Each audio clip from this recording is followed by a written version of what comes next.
touchdown, yeah? And yeah, we ended up from private jet to That's what I was telling you. to like cattle class. But look, man, we've got to be humble. You know, I used to fly economy. We missed our other flight to Dubai. That's the only flight coming to London. We'll make it useful.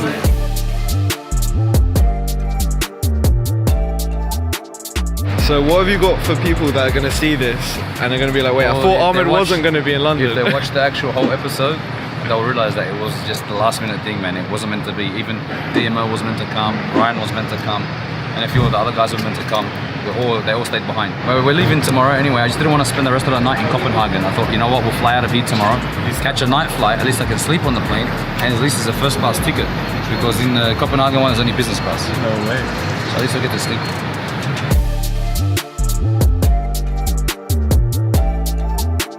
Luggage is here, straight to Nando's. I'm starving. I don't like the airplane food, so let's try your Nando's again. Bang.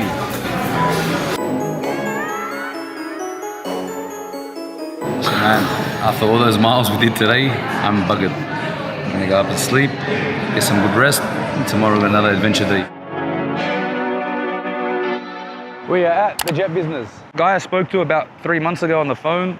We did a video call on my first episode. So Steve, I've got a question for you. To start first jet, what would you recommend? He's probably the biggest and best jet broker in the world. So I came through to see what he's got available for sale, get a bit of an insight. We're in London, we're only here for 10 hours. It was just a quick stopover. If I don't buy it this year, I'll probably buy it next year.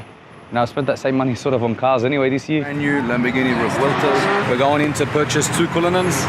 Koenigsegg Gemera, $2.5 million. Cyber truck, cyber beast. So we got a good deal on the Range Rover, and we got a really good deal on the Cullinan. So maybe I think next year I definitely need a jet, that way I can start flying private. The real reason why I'm here as well is because I'm a smart guy with my money. I don't like just to throw it away. So everything I buy is always worth something. It's like an asset, whether it's a car, whether it's a watch.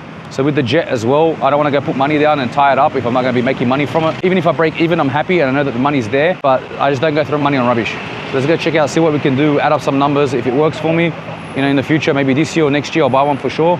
You know, like with the Bugatti and the Koenigsegg alone, that cost me like 30 million dirhams already. That's without configuration. So that's like nearly $10 million US. So I'm sure I can buy a nice jet for $10 million US. Time is money, buy a jet. That's a sign. They got me on the screen there. Oh well. Hey guys. Oh hey Steve. How you doing? How you doing? Finally, nice to meet you. Pleasure. How you doing? Nice to meet you. Welcome. Thank you for making some time for us today. Yeah, my pleasure. That was amazing welcoming. You know, not as big and glamorous as yours, but you know, we fit into a smaller box. You do, though. It's perfect for what you do. How long you have your showroom in Dubai? Now we've been since 2019. I started off with the 30 square meters and then hit 2020. So after 5 months opening, and then we'll close for about 3 months, and I had to spend all my money on cars. Because like the business was booming before that. Okay, what do I do now? Everything stopped. I'm paying insurance on the cars, I'm paying rent, my pocket's starting to empty. And then as soon as the was sort of over, we were the only country open for tourism for at least for 6-7 months straight. That was amazing. And everywhere else in the world was still locking down and having restrictions. So everyone was flying to Dubai and everyone wanted a luxury car. To the point where even if I bought a car for myself, can I take your car? Okay, take it. I'll catch a taxi. Take it. Catch a taxi. Then from 10, 20, 30 cars, now we're on 100 plus. We moved from there to the showroom that we have right now, but now we're moving again in December. We're taking 80,000 square feet, so wow. 8,000 square meters, yeah. That one will fit about easy 100, but the thing is, the cars are never there. It's like the jets, maybe they're always out, they're always in the air. Yeah. So they're like, for us, it's busy all year round. What percent of your business now is sales versus rental? Well, we just started doing the sales a few months, and we're doing at least 15 cars a month, easy. Wow. And high-end stuff, and people are going crazy over it because like other people are not even selling 1 or 2 cars. Our reputation there is very big. And plus, because you're doing the rental, it's getting people. The client flow. comes, they want to move to Dubai. I need a car. What car do you want? Euros, Cullinan. We get it for them. We supply them. Everyone's happy. And you, and most of the time, you buying and have an inventory and selling from inventory, or you say they want a certain car and you go out and find it. The thing is, the cyber trucks right now they're very hot in Dubai. Everyone loves them. So I've been buying about 2 or 3 a week. Even though when I sell my last 2, I already got 2 on order. So they're back to back. I was paying at the start they were 220 US. Now they dropped badly because we had the first units and all that stuff. Now they're around 150 US. So with the cyber trucks, we're putting them on a plane every week. Tomorrow we've got a flight. Customs holds them for 72 hours before they send them out. But they're back to back. I already got deposits on them. Where do they come from? US? Yeah, only US spec. They don't come anywhere else from only the US has got them. I bring them from Atlanta, Texas, and another guy is in New Jersey. And what's so special about them besides how cool they look? They're fast. 0 to 100, 2.2, 2.5, the cyber beasts. Oh my God. Faster than most of the Lambos and Ferraris I have, 0 to 100. They're big, and in Dubai the roads are big, the lanes are big, parking's big, valet everywhere, and they love trucks. So it's a big trend going on right now. They're putting big wheels on them and all that kind of stuff. I never seen one. I never seen one here. Yeah, UK I don't think they don't make them right-hand drive, only left-hand drive. Can't get them registered here. No, but I did sell some to a famous rapper, LB. He bought one. Now they've just wrapped it for him blue to match his cars in the UK. He can bring his one here because he's got it registered in Dubai. Probably the problem is here, you probably can't get it down most streets. Yeah, no, you can't. I mean, the car's too big. Yeah, even in like Paris and Greece and that, impossible. So when did you start doing all your stuff on social media? Social media started, well, when I first moved to Dubai, so 19, I cut everyone off because I had my mind focused. I wanted to succeed, and I'm in a new country. I had no friends. Where'd you come from? Australia, Sydney. So born and raised there. I came for a vacation. I fell in love with the country, and I'm like, you know what? I want to do something here. I need a rental. Every time I try to get a rental, they're fully booked. So I'm like, and these guys have no idea how to run a business. They're either lazy, uneducated. They're locals. Not the locals. Locals don't really do rent a car. Very rare. They have other big businesses, government stuff. Your competitors. I'm saying expats that have moved there, but like lazy, content with what they're making, happy with $1,000 a week or whatever, $5,000 a week. I was greedy. I wanted to come and I wanted to smash it. So the first 2 years, I had no personal social media, only the business. I started to get busier a little bit, like through the posts and through the videos. And after I activated my personal Instagram and I started doing the videos. And then my business got even more busier. And then I met celebrities, and then they started coming through. And then I started becoming like the world plug of rentals. And the journey just grew. You don't have any real competitors now. I mean, you've got the majority market share, don't you? We're the biggest rental car company in the world right now. Really? So we've got 100 cars plus. We had the Bugatti. We've got some exclusive in exotics, cars. you mean? In exotics, yeah. So like everyone else, even in the States, 30, 40 cars. We've got 100, and it's only me. No investors. We're not on a share market or anything like that. It's all mine. So I'm proud of myself for what I've achieved. That's amazing. And you bought all the cars. Yeah. So now, like, what happens if I buy another car? You got 100 paying off the one. It's so easy. So on average, every month I'm adding 2 to 3 cars in my fleet. On my YouTube, you guys see it. And you buying and selling the cars are going to be more and more of your business, which is obviously more profitable. The thing is, rent-a-car and sales, two different things. Rent-a-car is a 24-hour job. It's probably like not the jet business in selling planes, but in operations. Breakdowns, fines. I'm sure with you guys, you probably have like clearances and all that kind of stuff. We have a bit different. We have people, accidents. Sometimes drink driving. Sometimes people doing silly things in the car. Is it a big percent of accidents and stuff? stuff? They do silly things in the cars. Sometimes you're giving the car to someone that's never driven something with that much power. I flew yesterday. We flew private. We came from Copenhagen to Engelheim Airport. It was a Hawker 4000. Not bad of a plane. What's that worth to buy?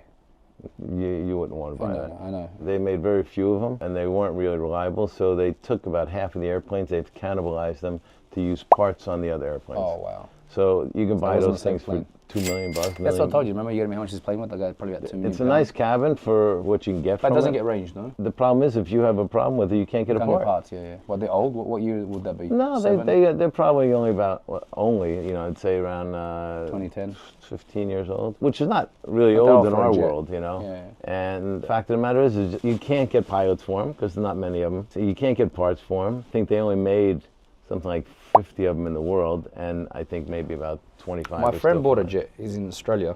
I'll show you a photo of it. What is this? That's you there. Yeah, it's global. What's something like that worth? Well, it depends how old it is. You get a 2000, 1999, 2000, something like that. Costs you $10 million. Wow. And you can fly. He's got a lot of range though. He flies everywhere. Yeah, it's got a lot of range. You guys everywhere. I think he came here. He's gone to a few places with it. Oh no, easily. I mean, you can go from here to California, in that airplane. Yeah, for Australia, he needs it because you're far from everything. Yeah. That's the problem in Australia. You still got to make a stop in most places. But Australia, everybody has these globals because it's probably easier for them. Yeah, and plus, $10 million easy. Again, for parts and pilots and stuff like that. Easy.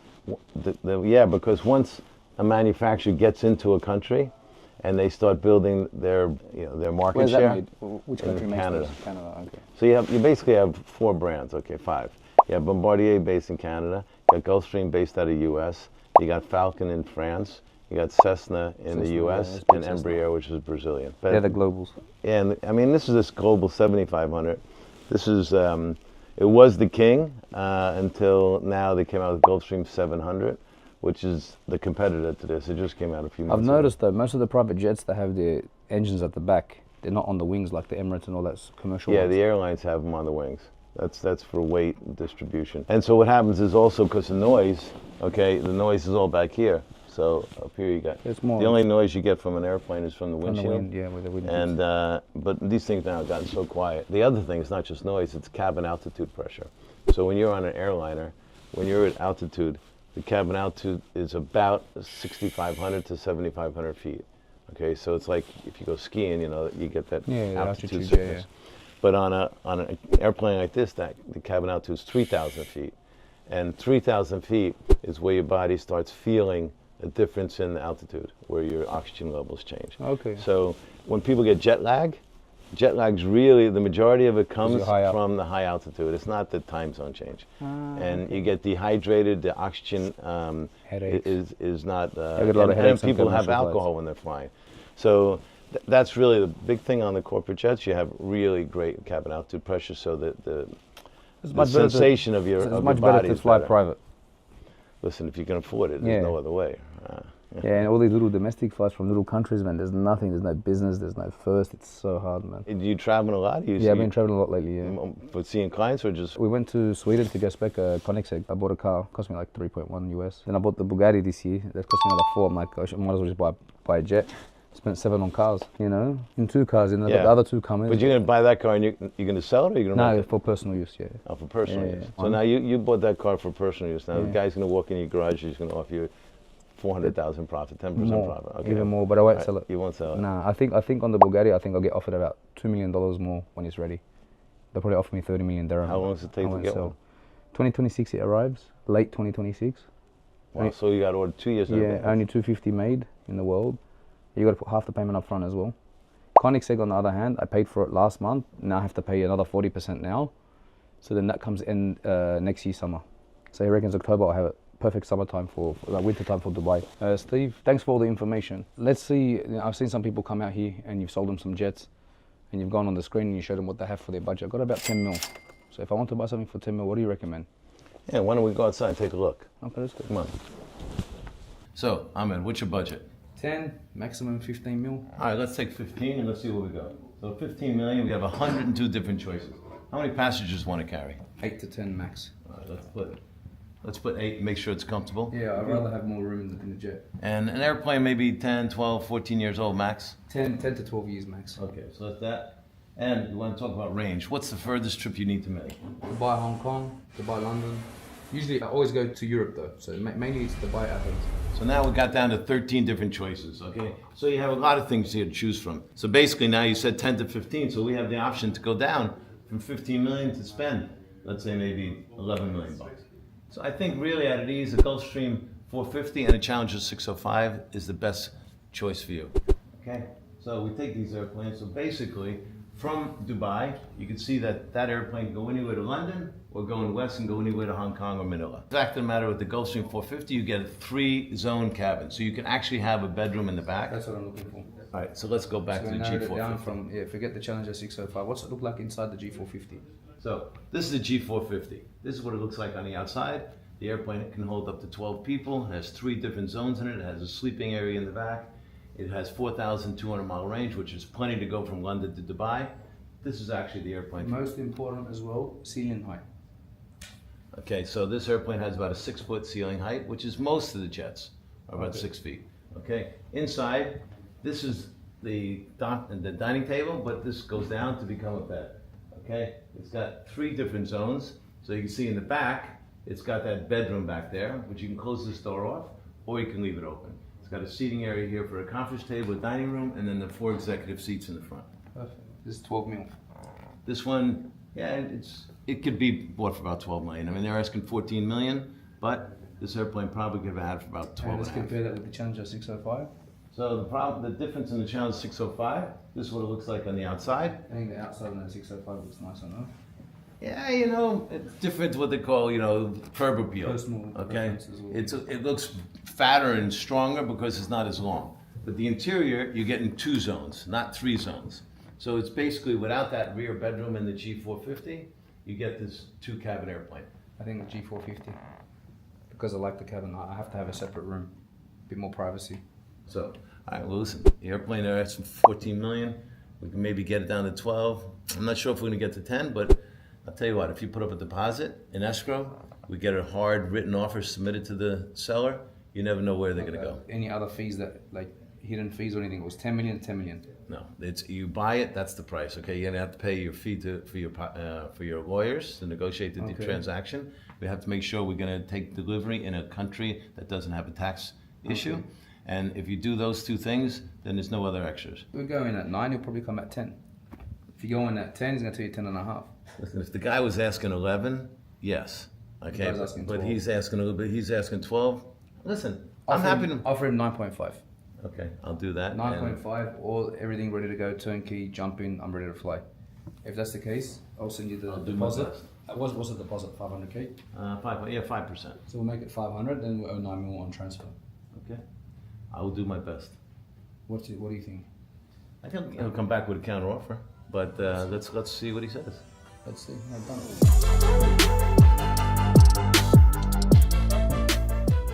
Thanks so much, Steve, for your time. Let me know about the offer. Pleasure. And keep me posted. If I have to fly back in, let me know. Or if I could do the wire from Dubai, I've got a USD account anyway. Or maybe we'll just get the plane delivered to you in Dubai. Yeah, if we're registered in Dubai, why not? I need to buy summer. So. No problem. We can get If we can't, if he doesn't have that, we'll see what else he's got. We'll see what else you can get for us. Okay. Basically, got his business card. I finally met Steve in person. We only spoke once or twice on the phone. He gave me I wasn't really meant to be buying a jet today. I just wanted to browse, but I gave him the offer. Let's see if they're going to accept on the G450. I put in an offer of 9.5. I'm going to wire him the money when I get back home, 500k. If they accept the offer, I'll take it. If not, he's going to keep on looking for something else for me. If not, I'll increase my budget, or I'll wait maybe next year, see what else is on the market, and see maybe I get something cheaper. What do you think of the business card? Business card's cool, man. Comes out of metal. I got a black one. Mine's not metal though. He's selling jets and I'm renting cars, so. Too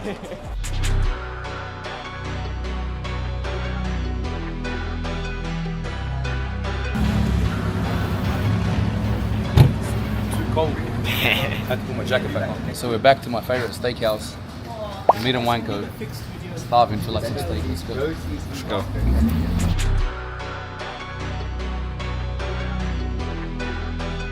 So Ahmed, whenever you come to London, you only go to two places, Miko and Nando's. Why? The reason why, I'm guaranteed it's going to be the same as taste as anywhere else in the world. Like Miko in Australia, Miko in Dubai is beautiful. I'm guaranteed a good meal. If I go somewhere random or new, it might not be good, I'll be upset. So I stick to the basics, stick to what you know. So the guy that was at the Koenigsegg factory taking photos of us is here. His name is Photo Christopher F. He sits in front of the Koenigsegg. Thank you. And takes photos of Koenigsegg all day. But how did you see the message? Don't you get like hundreds of messages? But when I'm bored at night, I sometimes go through my messages. I go through my other folders. I go through them sometimes. And then he goes, hey, I just got some shoots of you in the CC850 as you guys left the factory, and I wanted to ask if it's okay that you were singing the photo and tag, or do you want me to blur it? I'm like, show me the photo, and he sent me the photo. Coming out the gate. Well, we're on our way out. We're going to the airport now. I seen the lottery ticket inside the store. I bought it for £5. I'm going to scratch this lottery ticket, and if I do win, so I haven't played one of these in about 6 years since Australia. So if I do win, I'm going to give it all to charity. I hope you win then. So yeah guys, we're done for today. We're going to the airport. We're already running late as usual. Luckily we've got the Lambo. We'll get there fast. This traffic in Heathrow is crazy. And we're going to scratch this scratchy and see what we do. And don't forget guys, like and subscribe if you like the content. We've got heaps more coming.